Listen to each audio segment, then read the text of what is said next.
Hello and welcome to the two-man power trip of wrestling. I'm your host, JP John Paz. Today we have a very special guest. He's an MLW star. He's a AAA star. He was a CMLL star. He used to be Donald Trump's favorite wrestler. He is Mr. Sam Adonis. Sam, welcome to the two-man power trip. How you doing? I'm very good. Thank you for having me this afternoon. You forgot All Japan Pro Wrestling, Florida Championship Wrestling, and about 850 independents across the world. So just Yes. point that out. So what's going on in your world? Seems like you are getting bigger and better every day. And like you said, more promotions are you're being booked on. I appreciate that. I'm busy, man. Thank goodness I'm busy. The pandemic sucked for everybody. I mean, I'm sure it was no different than in your world, but so much of us were out of work and just weren't very busy at all. Luckily, everything lined up in the perfect storm, and I was able to go, into AAA in May of 2020, I think it was. And I've been rolling ever since. I swear, I'm in Mexico 2 or 3 times each month, and now most of my work is West Coast or at least the Southwest. So living here in Pittsburgh, it seems like I basically live in either Chicago O'Hare or Dallas Fort Worth airports because I'm there constantly. Is it true you're Conan's favorite wrestler, or is that made up? Are you actually a favorite wrestler? I wish I was Conan's favorite wrestler. I mean, I might be. He would never tell us that. Conan is one of the coolest bookers and bosses you'll ever meet, and he has a way of keeping people motivated, unlike anybody I've ever seen. It's awesome. I tell people stories about it, but I mean, you can feel so great about yourself, and everything's going great, and then he'll just tell you something in the nicest, sweetest way possible, and you want to be better because he has that. It's Conan. He's one of the biggest stars in wrestling history, so he knows how to keep his his crew intact and under the thumb in a good way. And I think that's why AAA is so stacked full of talent right now. With you, of course, we'll talk about Triple H just in a second, but MLW, MLW Underground on Reels, MLW, obviously you can follow them all around on social media, but you're making a splash with them lately with John Hennigan, aka Johnny Caballero, I guess you could pronounce it. I am absolutely loving my time with MLW. It was something kind of jumped on me, it jumped at me a little bit out of nowhere. And again, it came through Conan. He was, he's worked for years with MLW, and it was something I really wasn't pursuing or even thinking about. And man, I couldn't be happier right now. MLW seems to be doing a lot of big things. They basically sprung this whole Reels deal out of nowhere. Very few people knew about that. You know, in the company. They just have big projects and big things coming at all times, and it's really fun because I think right now they're in a bit of a transitional position.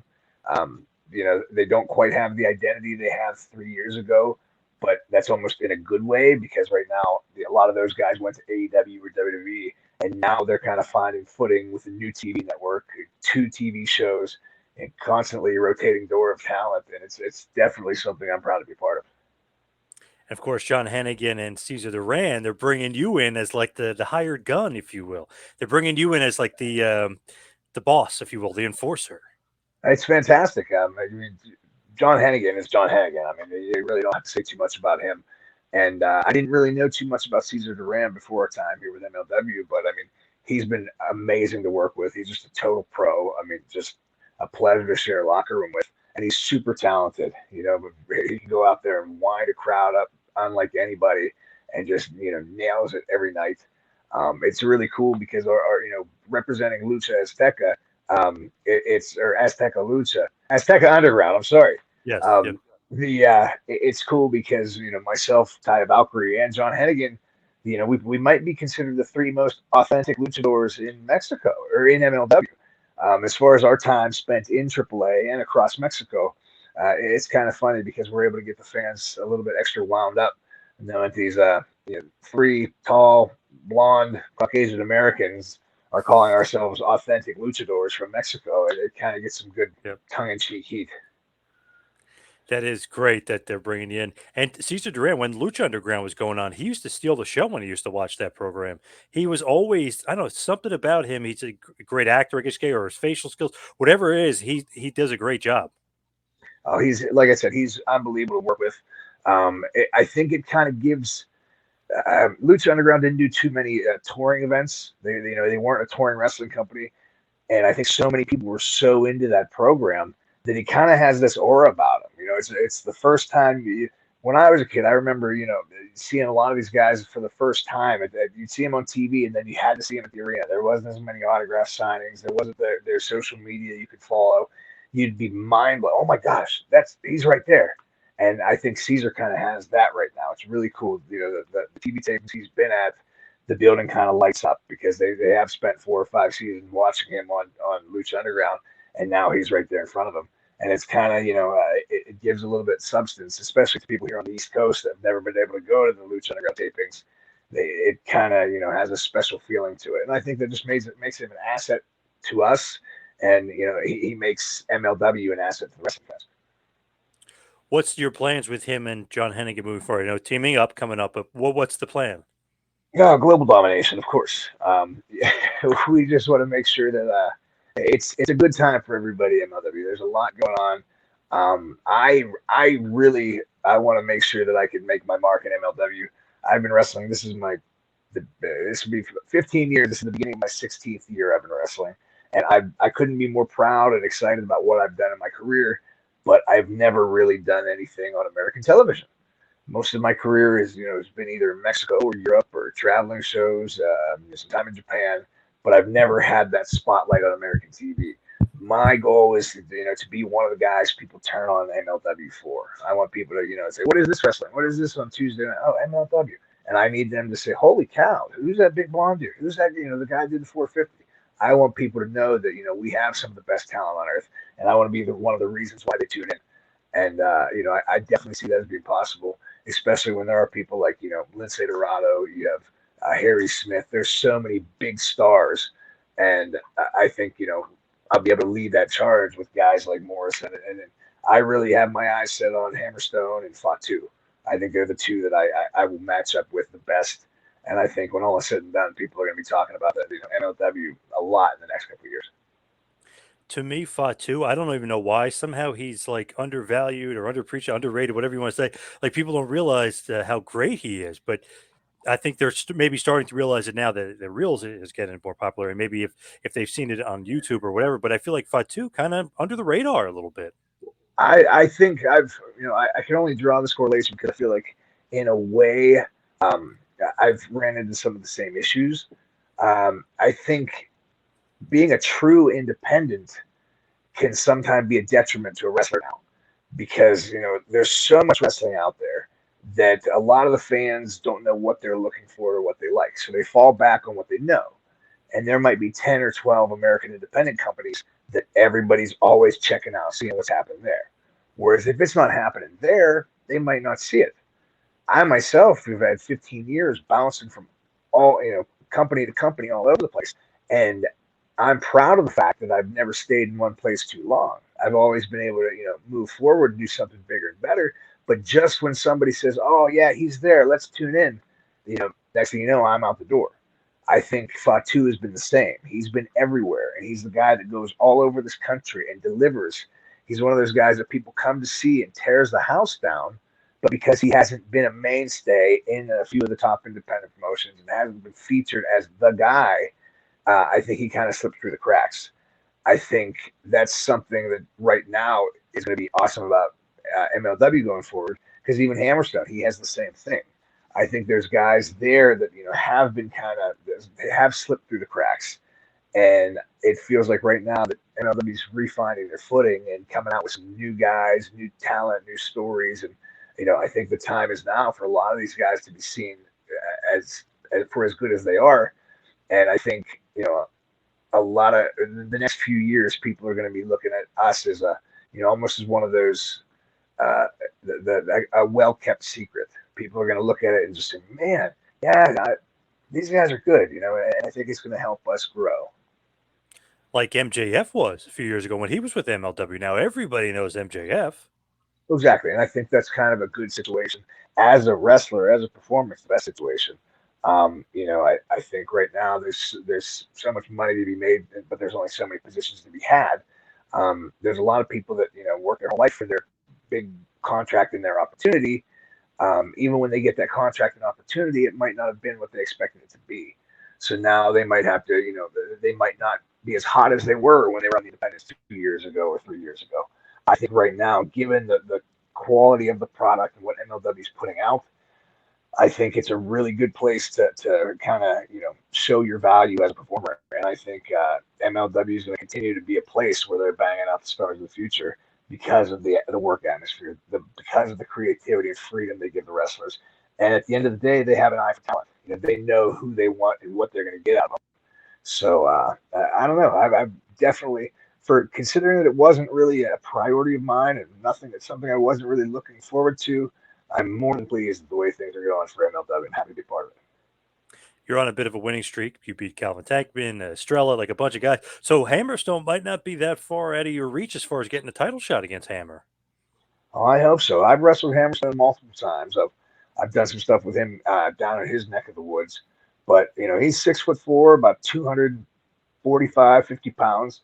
I'm 6'4", 245 pounds. But I mean, he might be a little bit bigger in the chest than I am. But Yeah. don't get crazy here. I have a feeling that we're gonna have some really good matches. I think right now there's not too many.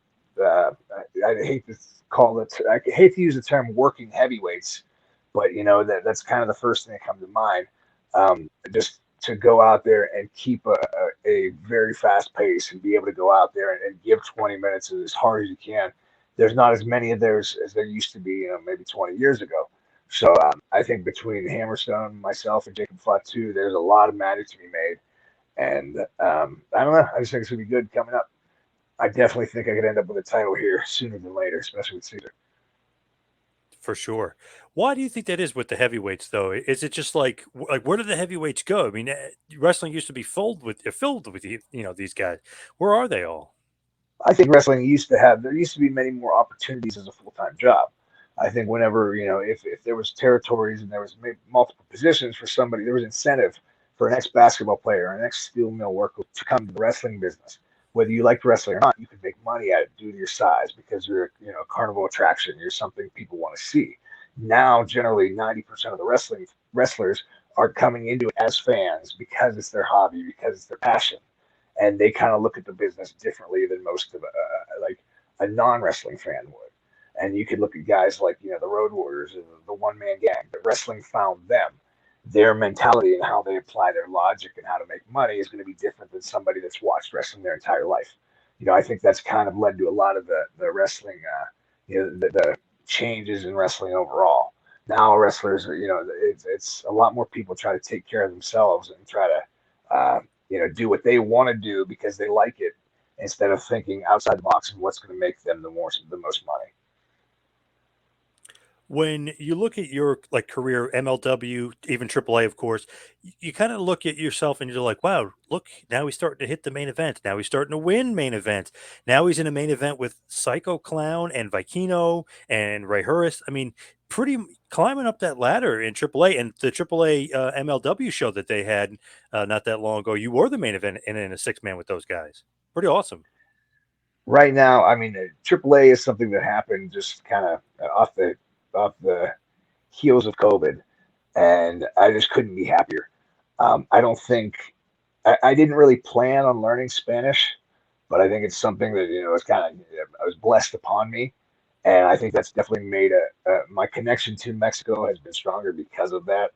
But it comes from a lot of hard work and a lot of time. I'm 33 years old, but this is already my 15th year in wrestling. So I think a lot of it comes down to the fact that I'm getting the opportunities at the correct time.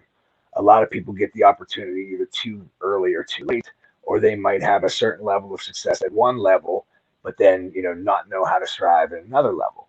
I think that I like to think of myself as somebody that was patient and waited for the right opportunity, did what was right, made people happy along the way, and now I kind of think it's all happened because of the perfect storm, and I feel very confident that I'm right where I should be right now. What do you think about that 6-man that you had in the main event MLW AAA show? Was a lot of pressure? I know you were kind of used to the main events, but I mean, it's almost like I'm not the lead heel, but I'm one of the lead villains now. I'm one of the lead heels. More pressure on you, or no? You love it. No, I've kind of I've been used to where it's at for a while. In Mexico particularly because I was working a very high level there around the CMLL.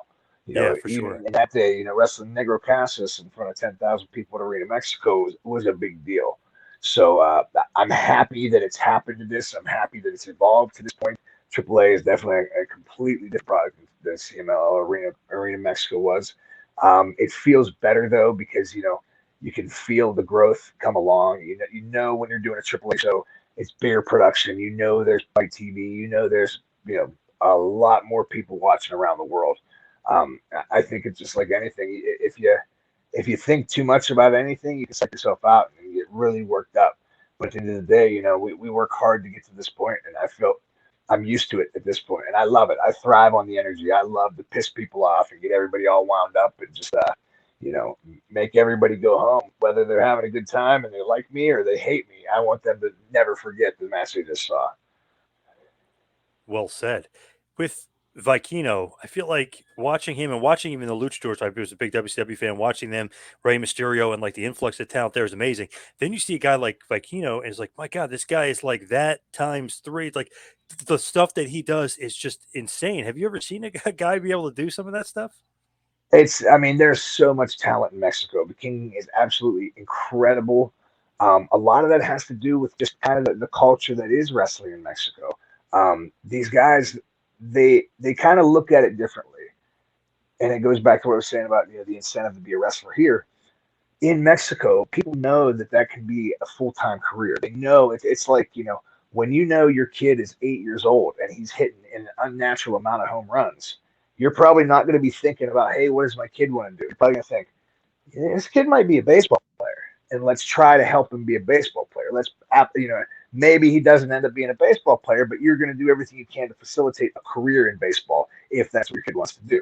Mexico is kind of like that as well. There's gyms in these towns where some people, might end up coming to the gym with their friend one day, and they don't even like wrestling. But all of a sudden, their first day in the gym, they're doing everything better than their friend that comes once a week. That kind of, whoa, this kid's, hey, why don't you come back next week? Why don't you train with us?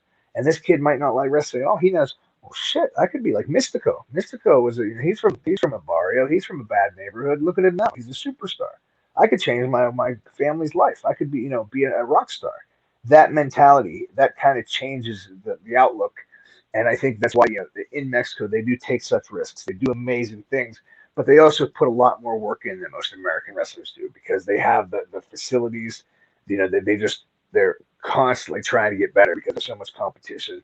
It's not just a hobby to most of them. It is a way of life and a means to a change. Who is the most over luchador? Who's the guy? Is it Psycho Clown? Absolutely. I think a lot of people don't want to say that, don't want to hear that, but by far, Psycho Clown. You could always make the argument about certain wrestlers and WWE or there's always going to be the star that people try to take away. This guy, he wasn't a great worker, but there's always going to be a Hulk Hogan, and then Psycho Clown's the Hulk Hogan. He's the guy that people are paying money to see, and I mean he's a hell of a wrestler. I think a lot of people forget that sometimes just because we don't go out and have the same match that Vikingo and Ray Horus do doesn't mean that we can't have a similar match and we're not capable of doing the same things. A lot of times we kind of have to we go out there and just kind of read the crowd and see what's going to happen. There's a lot more brawling in Mexico than I expected. A lot more hardcore, a lot more fighting and tables and all that. And that's not by design. I think a lot of people might say, "Oh, Sam Adonis in AAA, he doesn't really do much. He's a brawler." But those same people, I could show them, one of my matches from All Japan, and they could say, "Man, I didn't know he could do that." So I think you just kind of have to keep an open mind and think about, the where the guys come from and how they got there to know that someone like Psycho Clown, even though he might be a little bit more character than someone else, but he's still a hell of a wrestler. That's so true. Like about some guys, when the crowd is into it, you don't need to do like a million flips or whatever. You know what I mean? Like Hogan could do the point, and it'll get a huge ovation rather than somebody doing a Canadian destroyer or whatever. It's all relative. So if the crowd is into it, they're into it. You don't need to go crazy. Exactly. And then so like there's another guy down there, Cibernetico. Oh He was yeah. a huge star for most of the 2000s and the late 90s. I was in the ring with him a couple months back, and he was my tag partner.